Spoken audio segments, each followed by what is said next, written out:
नारद जी ने कहा, प्रभु आपका न्याय हमको समझ में नहीं आता। जो आपका भजन करते हैं वो दुखी हैं। ध्यान से सुनो ये बात, इसमें सबको लगेगा ये हमारी बात चल रही है। ऐसे बेटर थोड़ा टाइट।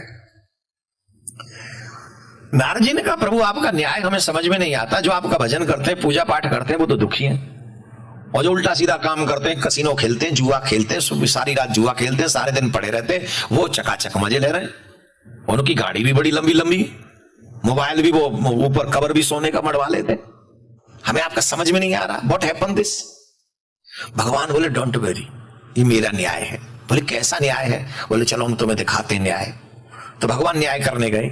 इस न्याय को देखो, दोनों महात्मा बनकर गए, एक गांव में पहुंचे। और एक गांव में पहुंचे तो उस गांव में, जिस गांव में वो पहुंचे, उस गांव में एक बहुत धनवान आदमी रहता था। महाराज, बड़ा मकान था उसका, बहुत बड़ा, इतना बड़ा मकान, बाबा रे बाबा। बाहर मुस्टंडे खड़े थे उसके। हमारे भारत में तो होता है, यहाँ तो कुछ नहीं होता। यहाँ तो मतलब मंत्री भी अपने आप ही सेल्फ ड्राइव करके आ जाते हैं, यहाँ का एक अलग प्रावधान है। हमारे यहाँ तो देखा चकाचक। हम लोग जब भारत में चलते हैं ना, तो हमारे साथ में भी आर्ट गार्ड वार्ड सब चलते हैं। वहां बड़े हम लोग भवका में रहते हैं। वहां ऐसे थोड़ी रहते तुम्हारी तरह आगे अपने आप आगे, नहीं, यहाँ आ सकते हैं हम, वहां नहीं आते, भवका दिखाना पड़ता है। और आजकल लोग पूछते भी उसको जिसका भवका है। जिसका भवका नहीं उसे पूछते नहीं। वो कितना भी अच्छा कहता रहे, कितना भी अच्छा कर्म करता रहे, अच्छा बोलता रहे, अच्छा व्यवहार करे, अच्छी योजना करे, अच्छा विचार करे, उसे पूछेंगे ही नहीं हम। और जो भवका में होगा उसे पूछते हैं। तो मजबूरी में महात्माओं को भी भवका बनाना पड़ रहा है, क्या करें। हमें तो महात्मा नहीं, हमारा तो वैसे ठीक है। वहां आए थे या नहीं, तो उस सेठ के आगे बड़ा भवका था, गार्ड बाड़ खड़े थे, मुस्टंडे खड़े थे। तो दो महात्मा वहां पहुंचे और महात्मा ने कहा, I want to food, I am hungry, we are hungry. सही है इंजीनियर? हाँ, हम दोनों भूखे, हमें भोजन चाहिए। तो वो बोले, गेट आउट। अंग्रेजी में बोले, get out, get out, I am hungry. बोले गेट आउट। अबे गेट आउट के बच्चा, भूख लग रही है, हमने कई दिन से हमने नहीं खाया है, 3 दिन हो गए हैं, भूख लग रही है, चला नहीं, गेट आउट भी नहीं हुआ जा रहा है। उसमें भी तो दम चाहिए ना चलने के लिए, गेट आउट के लिए भी वो है ही नहीं, भोजन दे दो। बोले देखो महाराज, हम तो सिर्फ गेट आउट ही कह रहे हैं आपसे, आप हमारे सेठ को नहीं जानते। वो आ गया तो 4 गाली और देगा, तो इसलिए हम चाहते हैं कि जल्दी से निकल जाओ। बोले नहीं नहीं नहीं, हम तो फूड लेके जाएंगे। अरे महाराज, वो आएगा तो बुरा लगेगा, आप जाओ ना, हमें भी डांटेगा और आपको भी उल्टा सीधा कहेगा। बोले नहीं नहीं नहीं, हम तो भोजन करके ही जाएंगे। इतने में वो निकल ही आए। कौन है? कौन कर रहा है शोर शराबा, क्या हो रहा है? अरे वो बोला, अभी भी चले जाओ, अभी भी चले जाओ, हम देख लेंगे, जाओ। बोले नहीं नहीं सेठ जी, राधे श्याम, कुछ भोजन मिलेगा, जल मिलेगा, हम लोग दोनों अतिथि हैं, साधु लोग हैं, बाहर से आए हैं, कुछ मिल जाए प्रसाद। देखा वो महात्मा बूढ़े नहीं थे, वो थोड़े से मतलब ठीक ठाक थे। बोले हट्टे कट्टे हो रहे हो, दूसरे के द्वार पर जाके खड़े होकर भोजन मांग रहे हो, शर्म नहीं आती तुम्हें? अच्छा वैसे हमारे भारत में ऐसे आ सकते हैं महात्मा भी बिना बुलाए, तुम्हारे यहां तो आ भी नहीं सकते। यहां तो कोई महात्मा आ ही नहीं सकता। आएगा कहां से? ड्राइविंग यहां कर नहीं सकता, गाड़ी खुद की है नहीं, एड्रेस उस पे है नहीं, आएगा कहां से अपने आप? यहां तो वो पहले से निमंत्रण करना पड़ता है कि हमारे यहां आ जाना, तो वो गाड़ी लाए, फिर ले जाए, और कहे तो लेट आए। कहीं तो आने वाले लेट आते ना, तो फिर उनके चक्कर के हिसाब से तुम राउंड अपने स्टेप पूरे कर लो तब तक। राधे राधे। तो बोले हट्टे कट्टे हो, कमा सकते हो, खा सकते हो, भीख मांग रहे हो, शर्म नहीं आती? अरे महाराज कोई बात नहीं, थोड़ा सा प्रसाद पालेंगे तो अच्छा ही है। तुम बहुत विवाद करने लगा, देने के लिए जल भी नहीं मत दिया उसने, और अंत में कहा ढक्के मार के भगा उनको, खबरदार आज के बाद ऐसा कोई महात्मा यहां दिखा था। नारायण जी बोले ढक्के पड़े उससे पहले ही चलो।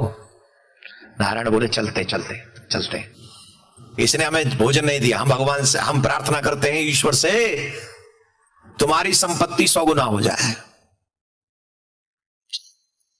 नारद जी बोले कै गुना हो जाए? बोले 100 गुना। जिसने हमें जल नहीं दिया, जिसने हमें भोजन नहीं दिया, उसकी संपत्ति कै गुना? बोले 100 गुना। बोले जय हो महाराज। चलो आगे गए। अब जब आगे गए, गांव से बाहर निकले, तो गांव के बाहर एक बुढ़िया मां बैठी थी झोपड़ी में। नारद जी बोले चलो, बोले नहीं नहीं, ये बुढ़िया माँ के पास चलते हैं, शायद यहाँ कुछ मिल जाए खाने को। अरे बोले वो बड़े बड़े मकानों में तो कुछ मिला नहीं है, झोपड़ी में क्या मिलेगा? अरे बोले कई बार बड़े मकानों में नहीं मिलता, झोपड़ी में मिल जाता है। हाँ या ना? बड़े मकान वाले ही नहीं मिलते, वहां क्या मिलेगा? झोपड़ी वाले मिल भी लेते हैं, और जो थोड़ा बहुत होता है उसमें से शेयर भी कर लेते हैं, बड़े अच्छे होते हैं। झोपड़ी वाले भी कई बार बहुत बड़े बड़े मकानों वाले भी अच्छे रहते हैं, ऐसा नहीं है। कई लोग तो गए महाराज, कुंडी खटखटाई, और जब कुंडी खटखटाई तो मैया की आवाज आई, कौन है? बोले महात्मा आए हैं। तुरंत खड़ी हो गई महात्मा, सुनते दरवाजा खोला, महाराज आइए, पधारी पधारी महाराज, बेटे बिराजी बिराजी, बड़ा सौभाग्य हुआ आज आपके दर्शन हो गए, यहाँ बड़े दर्शन हुए महाराज, बड़ी कृपा हुई। अरे बोले बात तो ठीक है मैया, बड़ी जोर से भूख लग रही, कुछ खाने को है? तो महात्मा जी से बुढ़िया माँ बोली, हमारे यहाँ तो कुछ है नहीं खाने को, हमारे घर में तो गैया है, वो पाव भर दूध देती है, उस दूध को ही मैं पीती हूं, अभी अभी निकाल के लाई हूं, आप अगर चाहो तो वो दूध आप पी लो। बोले हाँ भैया हमको दे दो, हमको दे दो। भगवान ने वो दूध पी लिया। नारद जी भी देखते रहे, पाव भर दूध क्या पी, मैं यही पी ले, आप ही पी लो। और फिर बोले नारद जी भगवान से, चले चले प्रभु चले। नहीं नहीं चले नहीं, अब दूध पी लिया, अब शाम हो गई, अब कहां चले? मैया अगर आप बुरा न मानो तो आज यहीं रुक जाएं। नारद जी बोले यहाँ कहां रुकेंगे, आप देख तो रहे हो कुछ व्यवस्था नहीं है। मैया बोली एक चटाई है महाराज, मैं इसी पे सोती हूं, आप एक कार्य करिए, आप इस पे विश्राम करिए, मैं बाहर बैठ के भजन कर लूंगी। नारद जी बोले बेचारी सोएगी नहीं? बोले हाँ तो भजन करने दो ना, हमसे होएंगे। नारद जी बोले बड़ा सुंदर स्वभाव है आपका। बोले नहीं नहीं हम सोएंगे यहीं। नारद जी भी बैठे गए, चलो वो भीतर नारायण नारायण करने लगे, नारायण सो गए। भोर हुआ, सुबह में भगवान नेत्र खुले, फिर भगवान उठे और भगवान ने फिर कहा कि मैया अब हम जा रहे हैं, ध्यान से सुनना, एक भी शब्द रह ना जाए। बोले मैया हम जा रहे हैं, कुछ और खाने पीने को मिल जाए तो, पता नहीं फिर कब मिलेगा। बोले महाराज अभी रुको, मैं गाय काट के लाती हूँ, वही दूध पी जाना, पाव भर देगी। बोले हाँ ले आओ ले आओ ले आओ। मैया ने दूध काढ़ा और भगवान के आगे। नारद जी बोले प्रभु कल रात ही भूखी सोई है, रात को भूखी सोई है, अब भी पी जाओगे तो फिर भूखी रह जाएगी। भगवान बोले तो हम पृथ्वी पे बार बार आएंगे क्या? अब गाय का दूध मिल रहा है तो पीने दो, तुम्हारा मन हो तो थोड़ा एक चम्मच तुम भी पी लो, और नहीं है तो छोड़ो हम ही पी लेंगे, हमें ही रोक रहे हो। अच्छा प्रभु जैसी आपकी लीला। तो भगवान ने पी लिया। भगवान जाते जाते बोले, भगवान कहने लगे अब तेरी गैया मर जाए। क्या आशीर्वाद दे रहे? तेरी गैया मर जाए। और भगवान चल दिए। नारद जी अब तक तो कंट्रोल में थे, अब अनकंट्रोल हो गए। नारद जी बोले गजब कर रहे हो आप, ये कैसा न्याय है आपका? ये तो सरासर अन्याय दिख रहा है। अरे जिसने हमें धक्के मार के भगाना था, एक बूंद पानी नहीं पिलाया, उसको तो कह दिया 100 गुना संपत्ति हो जाए। और यहां बेचारी ने सुबह भी कल भी दूध नहीं पिया, आज भी दूध नहीं पिया, अपनी चटाई भी हमको दे दी, और इसको अकेली एक गाय, और उसको कह दिया तेरी गाय मर जाए। ये क्या न्याय है आपका? भगवान नारायण मुस्कुराए और नारायण भगवान ने कहा हाँ यही हमारा न्याय है, तुम नहीं समझोगे हम तुम्हें समझा देते हैं। अब 1 मिनट थोड़ा सावधान हो जाइए, ऐसे बैठिए 1 मिनट बस, ये न्याय समझ में आ जाएगा आपको भगवान का। नारद जी से कहा तुम्हें ये हमारा अन्याय लग रहा है ना, अब हम तुम्हें समझाते न्याय। हमको एक बात बताओ, इस सेठ ने जो हमको डांटा, उल्टा सीधा अपशब्द बोला और हमें जल तक नहीं पिलाया, ये किसके अभिमान में था? ध्यान से सुनना, ये किसके अभिमान में था? बोले धन के अभिमान में। और जब ये इस धन के अभिमान में ऐसे ही कर्म करेगा तो कहां जाएगा? वो नरक में जाएगा। क्या क्या भोगेगा? बोले बहुत दुर्गति होंगी इसकी। तो इसीलिए इसकी दुर्गति हो तो हम 100 गुना और दे आए। जितना था उसमें ये कर रहा है इतना, जब और 100 गुनी संपत्ति हो जाएगी तब कितना करेगा ये?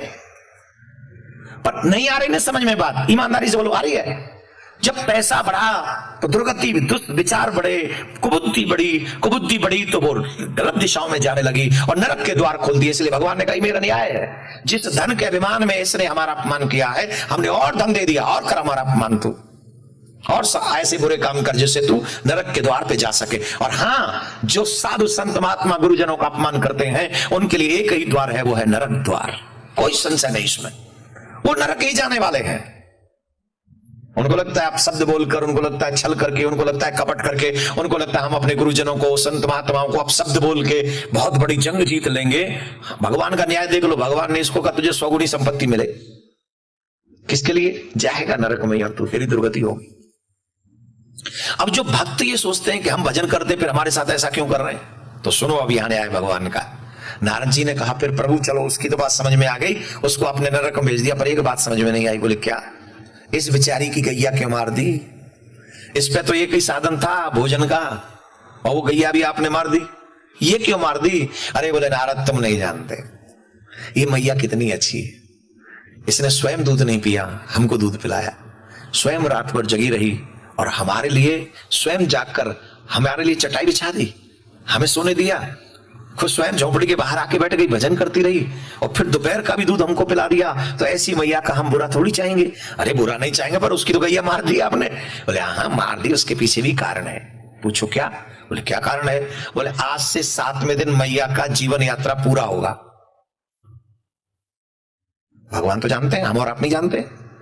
आज से 7वें दिन मैया की जीवन यात्रा पूरी होगी, मतलब मैया की मृत्यु होगी, और मैया की मोक्ष में, मैया के मेरे पास आने में एक ही बाधा है, वो है गैया। क्यों? बोले जब मैया मरेगी तो इसके मन में एक ही होगा कि मैं तो मर रही हूं, पर हाय हाय मेरी गैया को चारा कौन खिलाएगा, जल कौन पिलाएगा, व्यवस्था कौन करेगा, अरे बेचारी गैया भूखी रहेगी। तो इसके मन में अगर ये गाय का विचार रहा तो इसका पुनर्जन्म होगा,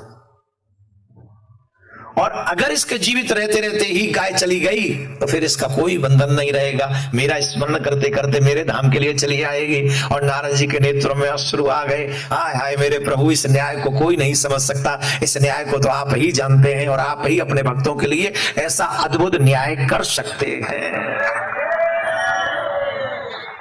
कई बार जो घटनाएं हमारे अपोजिट दिखती हैं वो घटना हमारे फेवर में होती है, लेकिन क्योंकि हम वो भविष्य देखने के सामर्थ्यवान नहीं है इसलिए वो हमको दिख नहीं पाती।